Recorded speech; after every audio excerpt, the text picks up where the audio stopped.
مرة طالبنا التضامن مع فلسطين، والآن بعد ما تحقق في غزة من وقف لإطلاق النار والبلاغ الذي صدر عن المملكة المغربية، نطالب بجلسة تضامنية مع فلسطين ومع غزة، مع القضية الفلسطينية.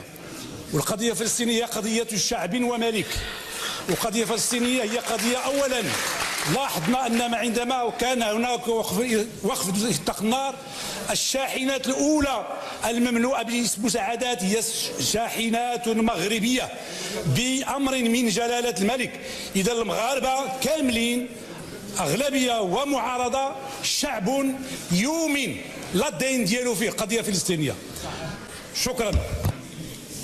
شكرا سيدة الرئيسة. إخواني أخواتي الحضور الكريم، القضية الفلسطينية قضية أمة، ونشكر بهذه المناسبة جلالة الملك صاحب المبادرة ولجنة القدس، وكذلك بيت المال القدس المسلمين اللي سهرت، وكنشكر المغاربة اللي استعملوا في صمت الملايين اللي مشات وفي صمت، ما عملناش رويطة هنا ولا جانا يهضر، عطى داك الشيء ومشى لله لوجه الله بدون مزايدة سياسوية. وهاد الناس هادو كنشكرهم كثيرا، وكنطلبوا من جهة الملك الاستمرارية، الله يجزاه بخير في هذه الأعمال الخيرية، ولا شك لا يتردد كل المحطات جهة الملك المغرب واقف بدون فيسبوك، بدون خطابات، بدون أي شيء، رغم الهكويا السيناريو إلى آخره، ولكن المغرب يشتغل في الصمت وبحكمة وبإخلاص لوجه الله سبحانه وتعالى، وكنشكروا على الحكومة على الصمت ديالها، وما عمرها سكتت وما عمرها جات اللور. وشكرا. شكرا سيد الرئيس. حضرات تفضل سيد الرئيس.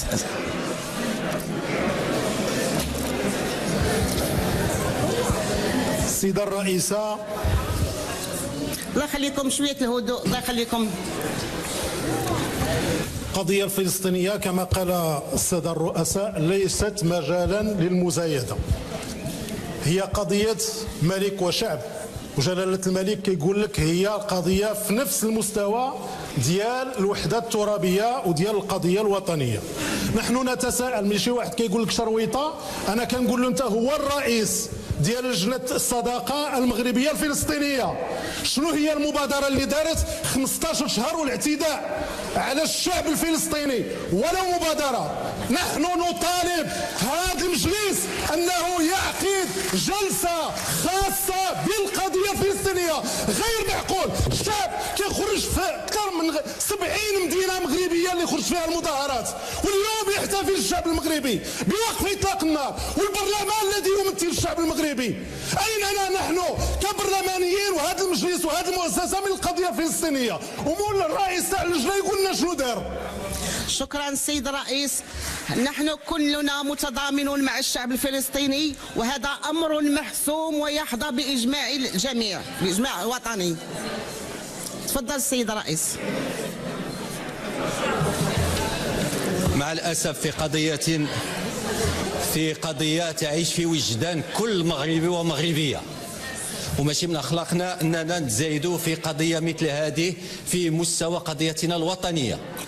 واليوم طبعا كانوا برلمانيين، حنا ممثلين الأمة، ممثلين جميع المغاربة اللي كلهم هذه القضية الوطنية والقضية الفلسطينية هي في وجدانهم، وحنا عندنا كل الثقة في القيادة الرشيدة ديال بلادنا في كل ما تقوم به حماية لحقوق الفلسطينيين وحماية التراث ديالنا في العاصمة ديال القدس، وغنبقاو دائما جنود مجندين وراء هذه القضية هذه.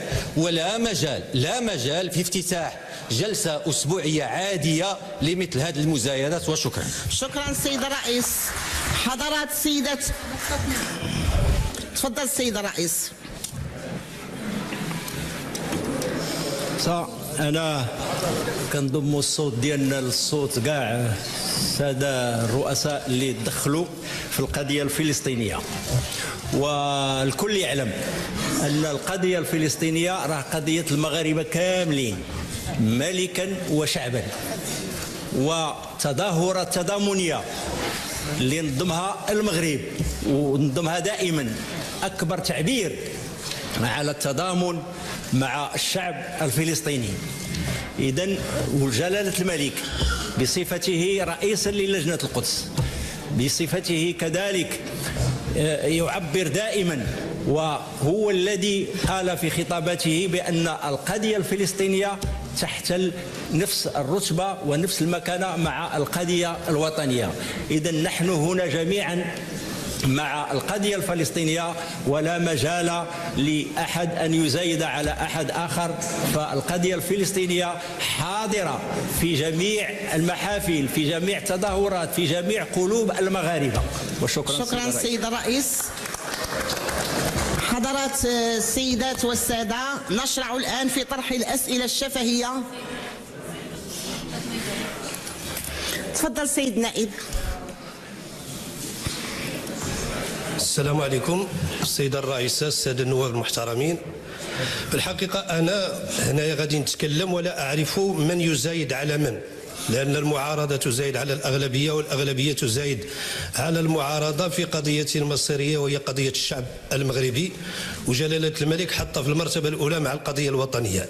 هذا ماشي موضوعنا، أنا اللي بغيت نتكلم عليه واللي كيبقى فيا واللي خلانا حنا كبرلمانيين نملوا حتى من نجوا لهذا البرلمان، لأنه ما عندنا فيه غير كنضربوا التصاور ونقعدوا ولا نفعل شيئا.